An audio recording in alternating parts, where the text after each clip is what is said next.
నమస్కారం, I'm your host Sravanthi Chokkarapu. ఈ మధ్య కాలంలో చిన్న సినిమాలు వచ్చి ఎంత బ్లాక్ బస్టర్లు అందుకున్నాయో చూస్తున్నాం.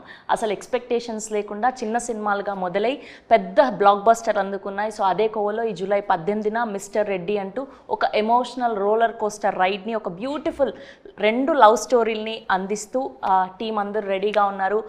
టిఎన్ఆర్ గారు producer and hero, and director Venkat గారు, and one of the main lead heroine Deepthi గారు అండ్ మహదేవ్ గారు ఈస్ హియర్. హలో అండి అందరికీ కూడా. ముందుగా కంగ్రాచ్యులేషన్స్. అసలు ఎక్స్పెక్టేషన్స్ లేకుండా స్టార్ట్ అయిన సినిమా ఇప్పుడు మంచి బజ్ని క్రియేట్ చేస్తుంది. సో మిస్టర్ రెడ్డి అంటూ అందరినీ పలకరించబోతున్నారు. ముందుగా కంగ్రాచ్యులేషన్స్ మీ అందరికీ కూడా. సో ఫస్ట్ ఎలా స్టార్ట్ అయింది ఈ జర్నీ, అంటే ఎక్కడి నుంచి, ఎవరి నుంచి మొదలైంది? సార్ నుంచి స్టార్ట్ అయిపోయింది. ఓకే. సార్కి ఏంటంటే సినిమాల మీద చాలా చూస్తుంటే ప్యాషన్ ఉంటుంది. తను ఏంటంటే నా లైఫ్ స్టైల్ నేను చిన్నప్పటి నుంచి చాలా బాగా కష్టపడ్డాను. తమ్మి నా ఒక్కని లైఫ్ నేను ఒక్కని చూసిన, పబ్లిక్ కూడా చూస్తే మంచిగా ఉంటుంది తమ్మి, ఒకసారి మంచిగా చేయండి అని అంటే, సార్ లైఫ్ స్టైల్లో ఏం జరిగింది అదంతా మనం రాసిన తర్వాత ఈ సినిమా మనకి అవుట్పుట్ వచ్చింది అనమాట. సార్ లైఫ్ స్టైల్ అన్నమాట మొత్తం. Okay, so the real love story అనమాట.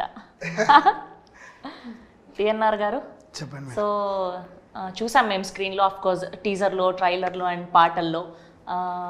లవ్ స్టోరీ చాలా కొత్తగా ఉంది. సో ఫస్ట్ ఆఫ్ ఆల్ అంటే ప్రపంచానికి చూపెట్టాలి రియల్ లవ్ స్టోరీని అని ఎందుకు అనుకున్నారు?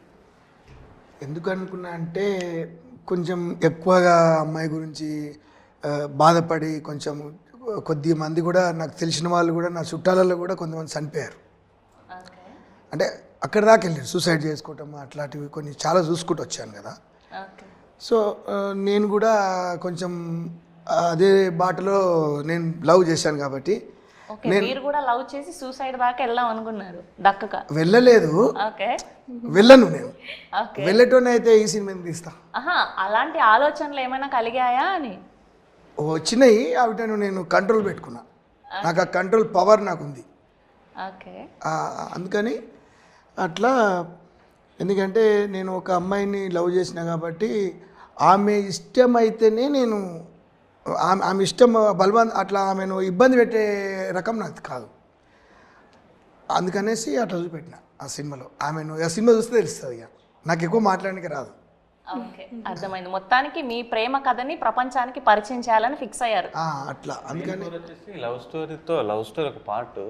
ఒక లైఫ్ స్టైల్ ఏంటంటే, నేను ఇండస్ట్రీకి వచ్చాను. ఇండస్ట్రీకి వచ్చిన తర్వాత నేను ఒక డైరెక్టర్ అవ్వాలి, ఒక గోల్ ఉంది. గోల్ కోసం పెళ్ళి, ఫ్యామిలీ అన్నీ వదిలేసుకొని వచ్చాను. సో నేను ఒక డైరెక్టర్ అయిన తర్వాత వేరే ఒక బిజినెస్ చేసిన, ఒక సక్సెస్ అయిపోయిన తర్వాత మనకు ఒక 50-55 ఇయర్స్ వచ్చేస్తాయి. వచ్చిన తర్వాత ఒంటరిగా మిగిలిపోతాం, అన్నీ వదిలేసాం. అప్పుడు రియలైజ్ అయిపోతాం మనం, అరే నా లైఫ్లో అన్నీ కోల్పోయాను కదా, ఇప్పుడు ఒంటరివన్నీ అయిపోయాను. అలాంటి ఒక successful business man life style ఏంటి? తర్వాత డబ్బు సంపాదించి అన్నీ ఉన్నాయి వాళ్ళ లైఫ్లో, కానీ ఫుల్ఫిల్ అవ్వట్లేదు. రాత్రి పడుకుంటే నిద్ర పట్టదు, తిన్నా కూడా ఏం తినాలనిపించదు. వాడు లైఫ్ స్టైల్ చుట్టూ చూసిన తర్వాత ఒంటరి వాడు అయిపోతాడు కదా. ఒక సక్సెస్ఫుల్ బిజినెస్ మ్యాన్ లోన్లీగా ఉంటే ఏంటి వాడి పరిస్థితి అన్న దానిపైన మన అంటే లైఫ్లో ఒక తోడు ఉంటే, వాళ్ళకి ఒక ప్రేమ అందించే వాళ్ళు ఉంటే ఎలా ఉంటుంది? Okay, got it. అంటే ట్రైలర్ కట్లో అది చూసినప్పుడు అర్థమవుతోంది మాకు. అండ్ మీ ఇద్దరి కాంబినేషన్ కంప్లీట్ డిఫరెంట్గా ఉంది. అంటే ఈ మధ్య కాలంలో ఇలా తెలంగాణ బ్యాక్డ్రాప్లో లవ్ స్టోరీస్ వచ్చినవన్నీ almost 90% was super hit. And మీ పేరు కూడా అంతే సక్సెస్ఫుల్గా కనిపిస్తూ ఉంది. And you both are looking too good on screen. And మీకు ఎలా అనిపించింది ఈ పాత్రను పోషించడం? యాక్చువల్లీ ఇది మేము రీసెంట్గా కెరీర్ స్టార్ట్ చేసాం కాబట్టి, సో మాకు కొత్తగా అనిపించింది చేసేటప్పుడు. And also we really enjoyed while working in this film. And also story వచ్చేసి నేను ఫస్ట్ ఈ మూవీకి ఒప్పుకునేటప్పుడు I thought it created by director, I don't know it's a real story of someone. So అలా చూస్తున్నప్పుడు అనుకున్నాను, సో స్టోరీ చాలా బాగుంది. చేసేటప్పుడే అనుకున్నాను స్టోరీ చాలా బాగుంది, అండ్ మెయిన్లీ మా వర్షన్, మా లవ్ స్టోరీ బాగా క్లిక్ అవుతుంది అని చెప్పి అనుకుంటున్నాం. అండ్ ఆల్సో సాంగ్స్ కూడా ఈ మూవీలో చాలా బాగున్నాయి, మీరు చూసినట్టయితే. అండ్ కమింగ్ టు యూ, అంటే పక్కాగా మన ఊర్లో, పాత పల్లెటూర్లలో, స్పెషల్గా తెలంగాణ విలేజెస్లో ఇద్దరు కపుల్ లవ్ చేసుకుంటే మనం ఒకప్పుడు ఎలా చూసాం, ఒక 10 years బ్యాక్ పక్కా తెలంగాణ యాస, సో అలా కనిపిస్తూ ఉన్నారు ఇద్దరు. అండ్ ప్లేయింగ్ దిస్ రోల్ అంటే కంప్లీట్గా స్టార్టింగ్ టైంలోనే ఇలాంటి ఒక క్యారెక్టర్ పడడం మీకు ఎలా అనిపిస్తుంది? ఆబ్వియస్లీ ఛాలెంజింగ్ అండి, ఖచ్చితంగా ఛాలెంజ్గానే తీసుకుంటాను. అండ్ ఛాలెంజింగ్గానే చేశాను కూడా. ఇది ప్రూవ్ చేసుకోవాలి ఎలాగైనా తప్పకుండా అనేసి అని చెప్పి చేశాను. మీరు ఫ్రమ్ ఆంధ్ర ఆర్ తెలంగాణ? ఆంధ్ర తిరుపతి. ఇద్దరము ఆంధ్ర అండి. సో ఇద్దరు ఆంధ్ర కపుల్ కలిసి కానీ కంప్లీట్గా వీళ్ళని మాత్రం తెలంగాణ స్లాంగ్ మాట్లాడేలాగా చేశారు అయితే. సో దీనికోసం ఏదైనా హోంవర్క్ చేయడం కానీ అలా చేశారా ఇద్దరు? డెఫినెట్లీ లాట్స్ ఆఫ్ హోంవర్క్ చేస్తేనే కదా ఆ డైలాగ్స్ అనేది తెలంగాణ స్లాంగ్ క్లియర్గా కనిపిస్తుంది. తెలంగాణ స్లాంగ్ అనేది చాలా డిఫికల్ట్గా ఉంటుంది. సో ఎవరినైనా అంటే ఏదైనా మూవీస్ చూసి నేర్చుకోవడం కానీ లేదంటే ఎవరి దగ్గర పర్టికులర్గా లాంగ్వేజ్ నేర్చుకోవడం కానీ జరిగిందా మీరిద్దరు? యా అండి, అంటే అబ్జర్వ్ చేస్తాను ఎగ్జాక్ట్గా యాసని దింపడం కోసం. ఆబ్వియస్లీ అంటే యాక్చువల్లీ తెలంగాణ ఫ్రెండ్స్ కూడా ఉన్నారు నా సర్కిల్లో. సో టచ్ ఉంది తెలంగాణ లాంగ్వేజ్ కూడా. బేసిక్గా మనం హైదరాబాద్లో ఉంటున్నాం కాబట్టి ఆల్మోస్ట్ తెలంగాణ ఫ్రెండ్స్ ఉన్నప్పటికీ ఎగ్జాక్ట్గా పర్టికులర్ ఆ ఊరి పదాలు వాడడం కోసం మనకి ఎగ్జాక్ట్గా వర్డ్స్ తెలిసి ఉండాలి. అవునవును, యా. సో ఆ లోకల్ ఉన్న పీపుల్ కూడా ఉన్నారు టచ్లో. సో యా, తెలంగాణ మాట్లాడడం ఓకే. తను ఒక 1 వీక్ ఊరికి పంపించాము, మా ఊర్లో చేసి షూట్ అంతా మా ఊర్లో చేసాము. మా ఊరికి పంపించేసి అక్కడ ముసలోళ్ళు ఉంటారు, ఇక్కడ నుండి మల్లారెడ్డిపేట అండి, సిరిసిల్ల డిస్టిక్. సో 1 వీక్ ముసలోళ్ళతో నుండి వాళ్ళతో తిరుగుతూ ఉంటే మనకు డైలాగ్ మాడ్యులేషన్ ఉంటుంది కదా, అది ఫుల్ ఫ్లెజ్గా పట్టుకున్నాడు అనమాట. డబ్బింగ్ కూడా తనే చెప్పాడు, ఒక 10 days పట్టింది. చాలా కష్టపడి చెప్పేశారు తను. నైస్. అండ్ మీరేమో కంప్లీట్గా business field, you already know how to earn money. So మొట్టమొదటి సినిమా దట్టు ఇందులో పెట్టాక డబ్బులు వస్తాయో రావో కూడా తెలియదు, అంటే కాస్ట్ కూడా అందరు కొత్త వాళ్ళు. సో ఏంటి మీ ధైర్యం ఏంటి? నాకు తెలివి వచ్చిన కారణం నేను ధైర్యవంతుని. అంటే ఆ పంచపాండవుల్లో ఆయన ఉంటాడు కదా, ఎవరు మన కర్ణుడు ఎవరికి భయపడదు, ధైర్యవంతుడు దానకర్ణుడు. ఈ మానవ జాతిలో పుట్టినవి కూడా నేను మానవ జాతిలో ధైర్యవంతుణ్ణి దానకర్ణుడిని. ఇది గొప్ప చెప్పుకోవచ్చు నేను, ఇంకంతకంటే ఎక్కువ వాట్స్ లేవు నా దగ్గర. సో ఇంకొకటి ఏంటంటే తెలంగాణ ఆంధ్ర అన్నారు కదా, నేను పుట్టిన మాత్రమే తెలంగాణలో. నేను తెలివి వచ్చిన కాడ నుంచి నేను ఆంధ్రాకి వెళ్ళిపోయాను. నేను వాళ్ళ ఊరు చుట్టుపక్కల ఊళ్ళు కూడా నేను చెప్పగలుగుతాను, వాళ్ళకు కూడా తెలియకుండొచ్చు. అక్కడ తునికి వైజాగ్ నుంచి నేను విజయవాడ నుంచి వైజాగ్ దా ఊరు పేర్లు మొత్తం చెప్తాను నేను, మచిలీపట్నం మొత్తం చెప్తాను నేను, ముదినేపల్లి అటు తక్కెలపాడు దోసపాడు, అక్కడ గుంటూరు దగ్గర తక్కెలపాడు ఉంటుంది, అక్కడ ఇటు అన్నీ మొత్తం నేను తిరిగాను. రాజ్యం లేదు, బాంబాయి, కనుకోలి, రత్నగిరి అన్నీ మొత్తం టోటల్ ఆల్రౌండ్ దున్నేసి మొత్తానికి ఫిక్స్ అయ్యారనమాట, నా లవ్ స్టోరీ నేను పరిచయం చేయాలి, ఐదర్ మనీ వచ్చినా రాకపోయినా I want to do this అని. మనీ వచ్చినా రాకపోయినా అని కాదు, మనీ వస్తుంది. ఓకే, అదే అడుగుతున్నా, మీ ధైర్యం ఏంటి ఎగ్జాక్ట్గా? అంటే ఇప్పుడున్న సినారియోలో పెద్ద సినిమాలే ఆడట్లేదు. సో మిస్టర్ రెడ్డి అని అందరు కొత్త కాస్టింగ్ని బట్టి, కొత్త production house of course, and అందరూ కూడా కొత్త వాళ్ళే, డైరెక్టర్ గారు కానివ్వండి and all the DOP and everything. So what was your main thing అంటున్నా? అంటే మేడం నేను ఎట్లా చెప్పాలంటే, నేను వివరంగా ఈ స్టోరీని ఈ వెంకరెడ్డి గారితో ఈయనకు సంబంధించిన ఇంకా 4 డైరెక్టర్ని పెట్టి, ఈయన డైరెక్టర్తో పాటు ఇంకా ఏమంటారు జూనియర్ డైరెక్టర్ ఇంకా నా 4 పెట్టి నేను ఒక 6 months, ఒక 4-5 months ఆఫీస్లో కూర్చొని ఎట్టి పరిస్థితుల్లో సినిమా అందరికీ నచ్చలాగానే మనం రాయాలి కాబట్టి టైం తీసుకున్నాం. టైం తీసుకొని మేము గట్టిగా రాశాం కాబట్టి మన సినిమా సక్సెస్ అవుతుందని మాకు ఒక నమ్మకం ఉంది. అది ప్రజల కోసమే తీసినాం సినిమా. ప్రజలందరూ ఇట్లా ఉంది కదా, ఇప్పుడు నిజ జీవితంలో నేను కష్టపడి, నేను 7th class కాడ నుంచి నేను చాలా కష్టాలు పట్టి పట్టుదల నుంచి, అరే వాడు బెంజ్ కారు కొన్నాడు నేను కొనాలి, వాడు కొత్త బట్టలు కొన్నాడు నేను కొనాలి. నేను చిన్న ఉన్నప్పుడు ఏమనుకుంటున్నా అంటే, నేను ఒక టీనేజ్లో ఉన్నప్పుడు 18 years లేకపోతే 16 years ఉన్నప్పుడు, ఆ టైంలో నేను ఒక కొందరిని చూశాను. నేను అంటే వేసిన డ్రెస్ మళ్ళీ కనిపించలేదు వాళ్ళ దగ్గర, నేను వేసిన డ్రెస్ నేను మళ్ళీ చూడలేదు, నేను కూడా అట్లా వేయాలి. సో ఇప్పుడు అక్కడ వరకు వచ్చారా? వచ్చాను, అదొకటి వస్తేనే సినిమా చేశాను. ఆ తర్వాత ఇంకొకటి చెప్తా, ఊర్లో నుంచి నేను బయటికి వెళ్ళేటప్పుడు నా దగ్గర బస్సు ఎక్కితే బస్సు టికెట్ కొనడానికి డబ్బులు లేవు. లారీ ఆపి లారీలు ఎక్కి నేను వెళ్ళిపోయాను. హీరో అయి వచ్చిన ఇంకోలేకు, ఇంతకంటే ఎక్కువ చెప్పలేను. అమేజింగ్. జీరో అయిపోయి హీరో అయి వచ్చిన. సో అందరు ఇన్స్పైర్ అయ్యేలాగా కూడా ఒక మెసేజ్ ఉండబోతుంది అంటారు. చేసిన నేను పక్షవాతం వచ్చిన ట్రీట్మెంట్ నడిపిస్తా. ఒక 10 మందికి నడుస్తున్నది, ఇప్పుడు నడుస్తుంది. తర్వాత చిలుకూరు బాలాజీ టెంపుల్ ఉంది కదా, ఆ చిలుకూరు బాలాజీ టెంపుల్ దగ్గర నేను ఇయర్కి ఒకసారి 1 ఇయర్కి ఒకసారి 200 మంది ఉంటారు. నేను స్వయంగా తీసుకుపోయి ఆ వాటర్ బాటిల్ ఎవరికి ఫుడ్ వాళ్ళకి పాకెట్ ప్యాక్ చేసుకొని నేను నా కార్లో తీసుకొని డిక్ ఓపెన్ చేసి నేనే ఇవ్వాలి మళ్ళీ స్వయంగా ఒక్కొక్కరికి. నేను అట్లాంటి ఒక గుడ్ గుడ్ అండి. You have a దానకరుణ అంటారు కదా, అందుకే yeah. అంతే, అంతకంటే ఎక్కువ నా దగ్గర లేదు. ఈ మిస్టర్ రెడ్డి పెట్టడం కారణం ఏంటంటే ఆ ఒక అమ్మాయిని పరిచయం చేసింది కదా నన్ను, ఆమె నన్ను ఇందులో ఎప్పుడు రియల్గా కూడా నన్ను రెడ్డి గారు అని పిలుస్తుంది ఆమె. Okay. కాబట్టి రెడ్డి గారు అని పెట్టాను, మిస్టర్ రెడ్డి అని పెట్టాను. ఆమె నేను మేడం అని పిలుస్తా, అందులో కూడా మేడం అనే రాపించింది.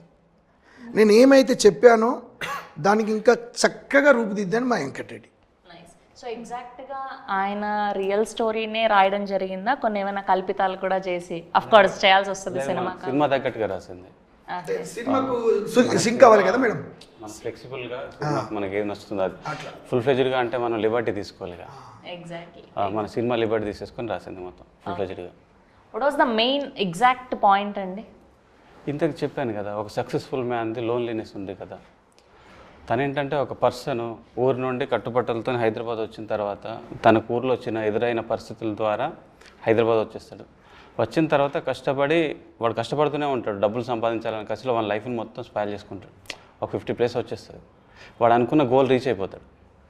గోల్ రీచ్ అయ్యాడు కానీ ఫుల్ఫిల్ అవ్వలేదు లైఫ్. సో వాళ్ళ లైఫ్ ఫుల్ఫిల్ అయిందా లేదా అన్న కాన్సెప్ట్లో మన సినిమా అనమాట. సో యాజ్ ఎ డైరెక్టర్గా మొదటి సినిమా అంటే మన మైండ్లో మన ఇమాజినరీ అదే డెబ్యూటెంట్గా ఆఫ్ కోర్స్ అంటే ఫస్ట్ 2 సినిమాలు అయినప్పటికీ మన ఇమాజినరీ వరల్డ్లో మన మైండ్లో ఏమున్నదాన్ని ప్రజెంట్ చేయాలనుకుంటాం యాజ్ ఎ డైరెక్టర్గా. కానీ ఇలాంటి ఒక కథని మీరు ఒప్పుకోవడానికి మెయిన్ రీజన్ ఏంటి అంటున్నా? మెయిన్ రీజన్ అంటే నాకు సార్ చెప్పిన తర్వాత స్టోరీ ఇది చేయాలి తమ్ముడు అంటే చేశాను. సో తర్వాత ఏమన్నారంటే మరి ఆర్టిస్ట్ వాళ్ళు అంటే తమ్ముడు నేను హీరో వేయాలన్నాడు.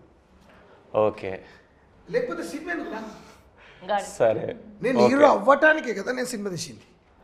సార్ అనుకున్న తర్వాత మన ఇండస్ట్రీ కష్టాలు తెలుసు. నా ఫస్ట్ సినిమా అయిపోయిన తర్వాత 1 ఇయర్ 2 ఇయర్స్ వేస్ట్ అయిపోయింది. సో ఒక ఆపర్చునిటీ వచ్చింది, గుడ్ ఆర్ బ్యాడ్. మనమేంటో చేపించేసిన తర్వాత మనమేంటో తెలుస్తుంది కదా.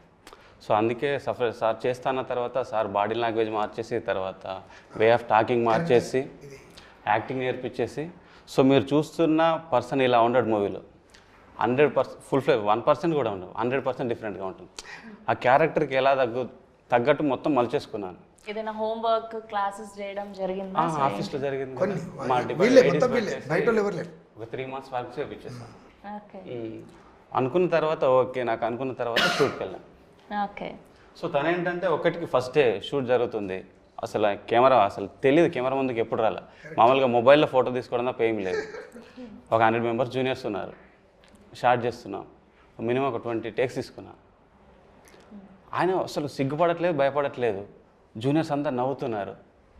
అగరే ఎందుకు అవుతున్నారు, నాకు కొత్త, మీరు చెప్పాలి కదా, నవ్వకు ఎంకరేజ్ చేయాలంటే వాళ్ళందరు కలిసి ఒకేసారి క్లాప్స్ కొట్టేశారు. అరే ఇంత కాన్ఫిడెంట్ మాకు లేదే అని. సో తనేంటంటే ఒకసారి అన్నా నువ్వు ఎట్లా కావాలంటే చెప్పాను, నేను చేసి చూపించేస్తాను. ఒకసారి చేసి చూపిస్తే మళ్ళీ దాన్ని పట్టేసుకొని చేసేస్తాడు. ఓకే. సో మీకు ఈ కథలో ఎంతవరకు ఫ్రీడమ్ ఉండింది? అఫ్ కోర్స్ ఆయన మూవీ, ఆయన ప్రొడక్షన్, ఆయన హీరో అంటే కొన్ని ఉన్నాయి ఫుల్ ఫ్లెజ్డ్గా ఇక మనము నాకు తగ్గట్టుగానే చేసేసుకుంటూ వెళ్ళాను. సో సార్ టీనేజ్ క్యారెక్టర్ వీళ్ళిద్దరు చేశారు. చేసేటప్పుడు అబ్బాయిని పెట్టినప్పుడు కూడా సార్ కూడా ఏమనలేదు, ఓకే ఆ అబ్బాయి కూడా బాగున్నాడు, ఆడిషన్స్ చేసేసాం, ఓకే ఆ అబ్బాయి స్క్రీన్ షేర్ ఆఫ్ ఉంటుంది ఇద్దరికి. చాలా బాగా నచ్చింది. సో సార్ కూడా చాలా అప్రిషియేట్ చేశాడు. ఏంటంటే అరే నన్ను డామినేట్ చేస్తున్నాడు అని సో ఈ టీనేజ్ లవ్ స్టోరీ కూడా సార్ కి సంబంధించిన teenage love story, original love story, teenage లో ఉన్న ఒరిజినల్ లవ్ స్టోరీ మనకు ఫ్లెక్సిబుల్ గా రాసుకొని వీళ్ళను పెట్టేసింది అనమాట. ఓకే సార్, మీ రియల్ లైఫ్ లో ఈ టీనేజ్ లవ్ స్టోరీలో ఉన్న అమ్మాయి ఈ మిడిల్ ఏజ్ లో ఉన్న అమ్మాయి సేమా మళ్ళీ కంప్లీట్గా డిఫరెంటా? డిఫరెంట్గా ఉంటుంది. నాకు అర్థం కాదు. ఇద్దరు వేరు నాకు వేరు వేరు. మీకు అర్థమైంది కదా? ఇద్దరు వేరు వేరు. అంటే చిన్నప్పుడు పెద్ద ఇద్దరు అమ్మాయిలు ఒకటేనా, పెద్దయిన తర్వాత కూడా అదే అమ్మాయా అని అడుగు. ఈ అమ్మాయి ఆ అమ్మాయి అంటున్నారు. కాదు కాదు కథలో అంటే మాకు అఫ్కోర్స్ టీజర్లో ట్రైలర్లో అంత రివీల్ అవ్వలేదు. కాదండి, ఒక అమ్మాయి ఏమో తెలంగాణ అమ్మాయి, ఉమ్. మా Teenage ఉస్కూల్ లో ఉన్న అమ్మాయి తెలంగాణ మరి నా ఉస్కూల్ కదా, మీరు నా పక్క ఊరు అంటే మరి నా తెలంగాణ అమ్మాయి కదా. మైనాబాద్ మండల్లో ఉన్నది ఇప్పుడు ఆమె. ఆమెకు పెళ్లి చేసుకోలేదు, ఇంకా అట్లనే ఉంది. ఓకే. ఇప్పుడు సింగపూర్లో ఉన్నది కదా ఆమె, తర్వాత సెకండ్ అమ్మాయి. ఆమెది కూడా పెళ్లి చేసుకోలేదు, ఆమె ఇప్పుడు ఉంది ఇప్పుడు అంతే. ఇంతగానే చెప్పగలను. అయితే పార్ట్ 2లో వస్తుందేమో మరి. ఆమె వచ్చి సినిమా చూస్తుంది. పెళ్లి చేసుకోలేదంటే తనకు మీరు మూవీ తీస్తున్నారన్న మెసేజ్ ఉందా తనకి? మాట్లాడుకుంటాం మేము, తప్పేమో దాంట్లో. మేము ఫ్రెండ్గానే ఉన్నాం ఇప్పటి వరకు, ఇబ్బంది ఏం లేదు మాకు. ఇద్దరితోనూ మాట్లాడుతున్నారు. ఆమెతో లేదు నేను. ఆమె మ్యారేజ్ అయిపోయింది. ఎవరిది? టీనేజ్ లో ఉన్న అమ్మాయి ఉంది అంటుంటే మా పక్కూరే కదా ఉంది, ఇప్పుడు పెళ్లి చేసుకోలేదు ఆమె. మళ్ళీ ఎందుకు అంటే రియల్ లవ్ నాకు స్టోరీ ఆమెకు నేను ప్రపోజ్ చేయలేదు కదా, ఈమె గురించి ఎక్కువ అడిగితే చెప్తా, కానీ ఆమె గురించి ఏం తెలియదు. జస్ట్ క్రష్ లాగా ఉండింది అంతే. లేదు, లవ్ స్టోరీ నడుస్తుంది. ఆమె నడిచిన తర్వాత ఇంకా ఆమెను మర్చిపోయాను నేను. ఓకే. సో అక్కడికి తెలియకుండా ఎండ్ అయిపోయింది. రీజన్ ఏంటి అనేది ఎందుకంటే తెలియదు. ఊర్లో నుంచి నేను బయటకు వచ్చేసాను కదండి, ఓకే. అక్కడితో ఇది తెగిపోయింది. అక్కడ ఉంది. కాకపోతే మా పక్కూరే కాబట్టి, మాకు తెలిసిన వాళ్ళే కాబట్టి, అంతెందుకు వాళ్ళ భూమి కూడా నేను కొన్నా, వాళ్ళ నాన్నతో మాట్లాడి కొని వేరే వాళ్ళకి అమ్మిన. సో మళ్ళీ ఊరు వచ్చేసాక మాట్లాడడానికి ప్రయత్నించలేదా మీరు? లేదు, ఇంకా ఆమె నేను ఇంకా అంతే. ఓకే. సో మళ్ళీ ఈ లవ్ స్టోరీ ఎక్కడి నుంచి స్టార్ట్ అయింది? మేము ఎయిర్పోర్ట్లో కలుసుకున్నాం ఒకసారి. ఓకే. నేను మద్రాస్కి వెళ్తున్నా, వెళ్ళేటప్పుడు ఈ సింగపూర్లో ఉండే రాణి అని పాట రాసిందే అందుకు కదా, ఆ అమ్మాయి అక్కడ కలిసింది నాకు. వాళ్ళ సొంత ఊరు మద్రాస్, చెన్నై. అంటే ఆమె తమిళ అమ్మాయి. అంటే తమిళ అమ్మాయి అంటే వాళ్ళ అమ్మనేమో ఆమె చెప్పటం నాకు తెలుసు, వాళ్ళ అమ్మ గుంటూరు, వాళ్ళ డాడీ ఏమో మద్రాస్. అయితే ఆమె వాళ్ళ అమ్మమ్మ వాళ్ళంతా ఇక్కడ హైదరాబాద్లో ఉంటారు. ఆ తర్వాత అట్లా పరిచయం అయింది. ఇద్దరం కలిసి మేము ఒకటే ప్లేన్లో జర్నీ చేసాం కాబట్టి అక్కడ నుంచి మేము స్టార్ట్ అయ్యాం, పరిచయాలు పెరిగినాయి. ఇప్పటికీ ఉంది, ఎప్పటికీ ఉంటాం. మరి ఇదన్నా అట్లీస్ట్ సరే, ఫస్ట్ టీనేజ్ లవ్ అంటే తెలియకుండా మీరు వచ్చేసారు, మరి మిడిల్ ఏజ్ లవ్ అన్నా ఎందుకు కంటిన్యూ అవ్వలేదు? అంటే మ్యారేజ్ వరకు ఎందుకు రాలేదు? ఆ ముద్దన్నది కదా, తనకే ఇష్టం లేదు, పెళ్లి చేసుకోలేదంట ఆమె. పెళ్లి మ్యారేజ్ చేశారా పోనీ? ఓకే, అక్కడ సంతోషం. అంటే నిజంగా పెళ్లి అవుతుందో కాదు కదా, ఎట్లా కాదు కదా, మూవీలో పెళ్లి చేసుకున్నా మొత్తం చెప్పు, దాన్ని వచ్చి చూసుకుంటే ప్రజలు చూసి నిర్ణయిస్తారు. అంటే ఆమె ఇప్పటి వరకు నాతో ఎప్పుడు అలగరు. నేను 100 సార్లు అడగడం జరుగుతుంది, ఏడవడం జరుగుతుంది, అవసరమైతే బ్లాక్ లిస్ట్ కూడా పెట్టేస్తాను. అప్పట్లో చూసాం కానీ ఆరెంజ్ సినిమాలో చాలా లవ్ స్టోరీలు, అవన్నీ క్రియేటివిటీ, ఇవన్నీ రియల్ లవ్ స్టోరీ. ఇది రియల్ లవ్ స్టోరీ. ఇప్పుడు ఆమె అక్కడ ఉంది, నేను ముందల చిన్నప్పుడు మేము ఇద్దరు స్కూల్లో చదివిన, ఆమె అక్కడ ఉంది. ఆమె 100 ఏళ్ళు బతుకుతుంది, ఈమె 100 ఏళ్ళు బతుకుతుంది. వాళ్ళు అక్కడ ఉండాలని నేను ఎప్పుడు ఆ కాశీరెడ్డి ఆయన మొక్కుతూనే ఉంటాను. Very nice. ఎన్నోసార్లు నేను ఇప్పుడు సింగపూర్ శ్రీలంక తిరుగుతుంటుంది ఆమె. ఆమెకు రెస్టారెంట్లు అట్లాంటి బిజినెస్లోనే. అట్లా ఆమెతోటి నేను జర్నీ చేయడం జరిగింది, ఆమెకు భూములు ఇప్పించడం జరిగింది. నేను అట్లా కొన్ని రియల్ ఎస్టేట్ వ్యాపారాలు. ఈమెకు ప్రపోజ్ చేశాను కానీ ఈమెకు చేయలేదు. నేను ఆంధ్రకి చేశాను కానీ తెలంగాణకు చేయలేదు ప్రపోజ్. ఓకే. సో మొత్తం నాకు ఇప్పుడే తెలుసుకోవాలని లేదు, ఎందుకంటే మొత్తం మీరు చెప్పేస్తే థియేటర్లో ఆ థ్రిల్ పోతుంది కాబట్టి మొత్తం ఇప్పుడు అడిగితే ఎట్లా అబ్బా. సో మీకు what was the toughest thing అండి డ్యూరింగ్ ద షూట్, అంటే త్రూ అవుట్ ద ఫిల్మ్లో? అంటే ఏది కష్టంగా అనిపించింది, ఏ పార్ట్ కష్టంగా అనిపించింది? ఏది కష్టం షూటింగ్ అంతా కూడా నేను ఈ బ్లాక్ అంటే ఇది తీయడానికి ఎక్కువ టేక్స్ అనిపించిన సీన్. టీనేజ్ పోర్షన్ చాలా హ్యాపీగా వెళ్ళిపోయింది. సార్ది కూడా 1-2 సార్లు వేసిన ఏంటంటే. ఓకే, మీకు టీనేజ్ లవ్ స్టోరీ నచ్చిందా, ఈ మిడిల్ ఏజ్ లవ్ స్టోరీ నచ్చిందా ఎక్కువగా? సో సినిమా మీకు రెండు బాగున్నాయి, ఆయనకి ఏ లవ్ స్టోరీ నచ్చింది? సినిమా నేను అది కాబట్టి ఓల్ ఫిలిం. ఓకే, ఓవరాల్గా 2 ప్రేమ కథలు నచ్చాయి మీకు. సో ఎవరి ప్రెజెన్స్ బాగా అనిపించింది, అంటే వీళ్ళు ది బెస్ట్ చేశారు అని? నలుగురులో ఇప్పుడు నలుగురు లీడ్స్ ఉన్నారు, మహాదేవ్ గారు, దీప్తి గారు, అనుపమ గారు అండ్ టిఎన్ఆర్ గారు. టిఎన్ఆర్ గారు of course is a business man and కొత్త కాబట్టి మనం జడ్జ్ చేయలేం కూడా. సో వీళ్ళ ముగ్గురులో మీకు ఎవరి ప్రెజెన్స్ బాగా అనిపించింది స్క్రీన్ మీద? మహాదేవ్ బాగా చేశారు. సో ఒక్క సీన్ ఏదైనా చెప్పగలుగుతారా బాగా చేశారు? బాగా మనం ఊర్లో వచ్చేసి 90s బ్యాక్డ్రాప్లో పోలీస్ స్టేషన్ సెటప్ వేసామన్నమాట. ఓకే. సో అదేంటంటే చాలా పాడిపోయిన బిల్డింగ్ మనం తీసేసుకొని టోటల్గా మన సెటప్ అంతా చేపించేసాం. దాంట్లో గబ్బిలాలు ఉండిపోయి కొన్ని లక్షల గబ్బిలాలు, దాన్ని అంతా బయటికి తీసుకొచ్చిన తర్వాత స్మెల్ ఎక్కువగా ఉంటుంది. సో మేము బయటకు వస్తూ లోపలికి వస్తున్నాం. తను ఏంటంటే నాకు అది స్మెల్ అలవాటు అయ్యేవాళ్ళని అక్కడే ఉండిపోయి కొట్టే సీన్ ఉందన్నమాట. హోల్ నైట్ దెబ్బలు తిన్నా అలాగా ఉన్నా ఆ డెడికేషన్తో బాగా చేశాడు. Okay. Telangana backdrop love story అంటే అప్పట్లో దొరసాని అని ఒక ఫిలిం వచ్చింది, అందులో కూడా ఇలానే ఆనంద్ గారు ఒక జైల్ సీన్ ఉంటుంది. సో అలా ఏదైనా ఇన్స్పిరేషన్ తీసుకున్నారా ఏదైనా ఫిలిం నుంచి ఇలా ఎగ్జాక్ట్గా? మనం అంటే సార్ ఒకటి చెప్పారు, తమ్మి నాకు పోలీస్ స్టేషన్లో ఒక చిన్న అది అయింది తమ్మి అంటే దాన్ని నేనేంటంటే దీన్ని కలిపేశాను అనమాట. ఓకే. ఆ పోలీస్ స్టేషన్లో నేను చాలా స్ట్రగుల్ అయ్యాను, పోలీసులతో చాలా దెబ్బలు తిన్నాను మా పెద్దనాన్న విషయంలో అంటే. సో దాన్ని మన సినిమాలోకి ఎలా కన్వర్ట్ చేయాలని అలా కన్వర్ట్ చేసేసి ప్లే చేశాను అనమాట. ఓకే. సో ఎంతమందిని ఆడిషన్ చేసిన తర్వాత వీళ్ళని సెలెక్ట్ చేయడం జరిగింది, మహాదేవ్ గారిని అండ్ దీప్తి గారిని? ఇద్దరు 15-20 మెంబర్స్ చేశాను. 15-20 మెంబర్స్ ఆడిషన్ చేశారు. ఓకే. వాళ్ళలో ది బెస్ట్ అనిపించారు వీళ్ళు. Nice. And coming to you, మీకు సినిమాల మీద ఆసక్తి ఎప్పటి నుంచి? అండ్ నాకు చిన్నప్పటి నుంచే ఉందండి, వాంట్ టు బి యాక్టర్స్ అని చిన్నప్పటి నుంచే ఉంది. అండ్ 4-5 years బ్యాక్ స్టార్ట్ చేశాను. అండ్ ఇది నా థర్డ్ ఫిలిం. ముందు చేసిన 2 films ఇంకా రిలీజ్ అవ్వలేదు, ఇది ఫస్ట్ రిలీజ్ అవ్వబోతుంది. అయితే మొదటి సినిమా రిలీజ్ అవుతున్న సినిమా ఇదే కాబట్టి అఫ్ కోర్స్ ఫస్ట్ డెబ్యూ లాగానే ఇంకా ఇదే first. And coming to you అండి? నాకు 3rd class నుంచే ఇష్టం అండి. అంటే ఐ మీన్ 3rd classలో పుట్టిన కోరిక. So yeah, journey continue. Favourite hero ఎవరు? అంటే ఫేవరెట్ హీరో అంటే నాకు అంటే మనం బేసిక్గా మనం చిరంజీవి గారిని చూసినా లేదంటే కళ్యాణ్ గారిని చూసినా ఓకే, ఆయన మోడలింగ్ బాగుంటుంది, డైలాగ్ మోడ్యులేషన్, ఆయన వేసే స్టెప్స్ చాలా మనం ఇన్స్పైర్ అవుతూ ఉంటాం. సో అలా మిమ్మల్ని ఇన్స్పైర్ చేసిన హీరో నాకు ఆబ్వియస్లీ నేను టీనేజ్ ఉన్నప్పుడు నేను డార్లింగ్ అనే మూవీ చూశాను. ఆబ్వియస్లీ ప్రభాస్ గారు. సో అక్కడ ఆయనకి ఫ్యాన్ అయినాను. అలాగా నెమ్మదిగా ప్రాసెస్లో ఒక్కొక్కరు ఒక్కొక్క కోణంలో నచ్చుతూ వచ్చారనమాట. సో ఒకరు డ్యాన్స్ బాగా చేస్తారు, ఒకరు యాక్టింగ్ పర్ఫార్మెన్స్ బాగా చేస్తారు, ఒకరు హ్యుమానిటీ ఉంటుంది, లైక్ పవన్ కళ్యాణ్ గారు కానివ్వండి, రజనీకాంత్ గారు కానివ్వండి. అట్లా లైక్ నేను ఒక్కొక్కటి తీసుకొని ఇన్బిల్డ్ చేసుకుంటూ వస్తున్నా. నాకు అందరూ ఇష్టమే ఆబ్వియస్లీ. ఆ స్టేజ్లో ఉన్నారంటే